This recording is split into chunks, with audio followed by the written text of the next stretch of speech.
Oh, am I recording? There we go. Okay. Hello everyone, my name is Mariam and I graduated from the University of Greenwich in October. I studied a 3-year oh my gosh, I studied primary education, which was a 3-year course. And I just want to give you advice on like if you want to be a teacher and if you want to do the course. So I just wanted to give some advice about the course itself and more advice on like if you oh my gosh, okay.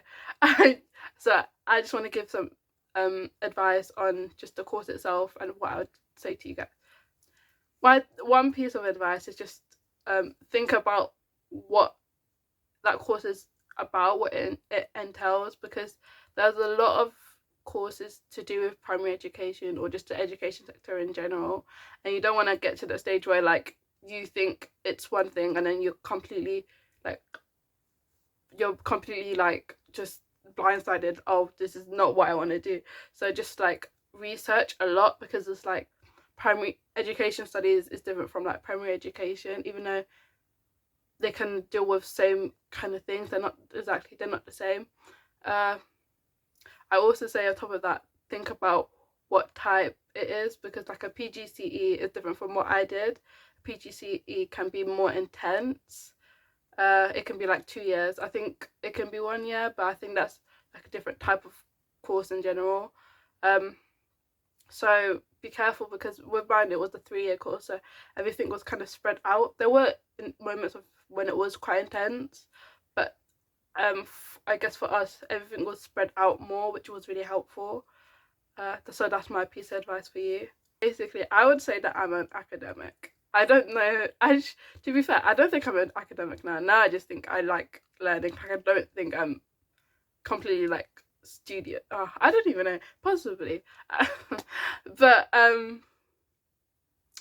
my other piece of advice is just to understand that the practical is different from theory. You can do so much theory, but if the practical like aspect of it is not there, if you've never actually been in a classroom or been in an experience where you're teaching or in just an educational environment, you will be so just like lost, or you'll be so it gets quite chaotic. So I would say just have like as much experiences as you can.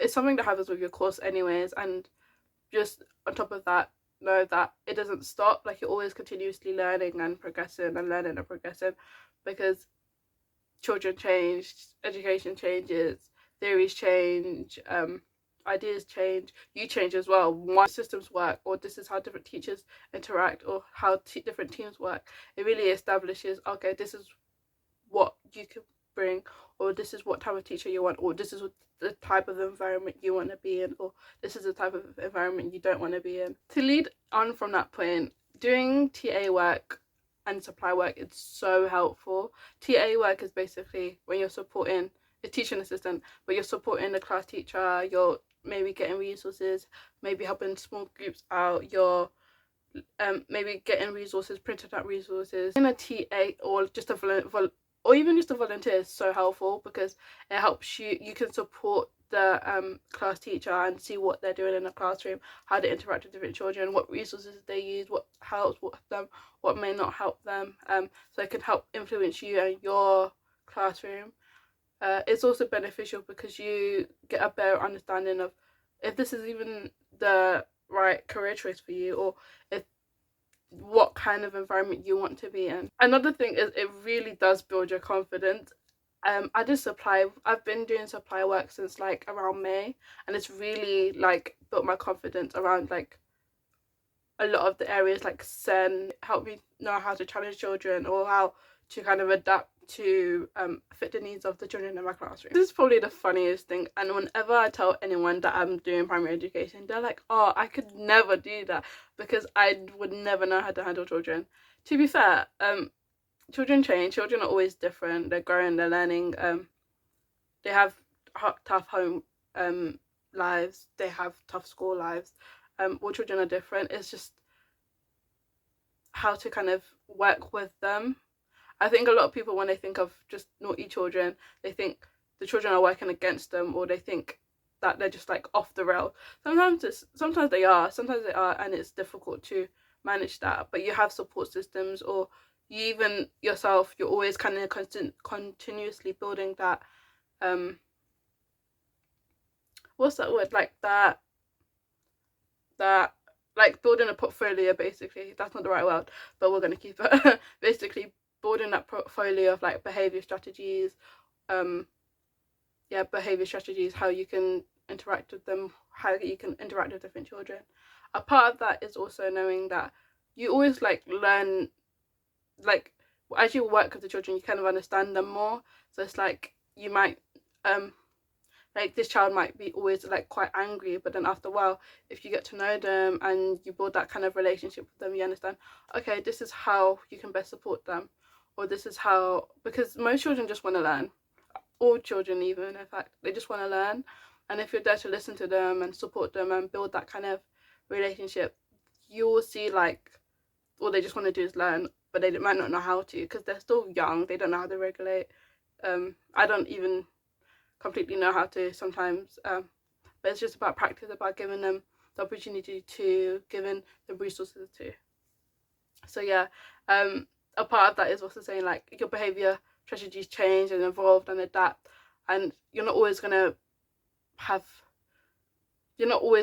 like a completely quiet class like all the time, but it's just about knowing how to challenge that, or how to what's the word, like how to kind of balance it out, how to kind of get your children back to that point where you can just teach, or like giving them, or just kind of directing them in ways you want to benefit their learning. My final thing is that you don't have to have everything figured out. University is a time of growth and experiences and learning and shaping who you are, and that even still continues after university. So don't think you need to have everything figured out during that time. It's good to have maybe like goals established, or ways to like help you or regulate, but it's not definite. It's not you must do it then, because it can really hinder your progress. So I'd just say take it easy, have the support systems that you need, reach out if you need to reach out, talk to others if you need to talk to others. Just don't feel like you have to be alone, or you have to have everything figured out at once. Thank you for watching. See you in my next video. Bye.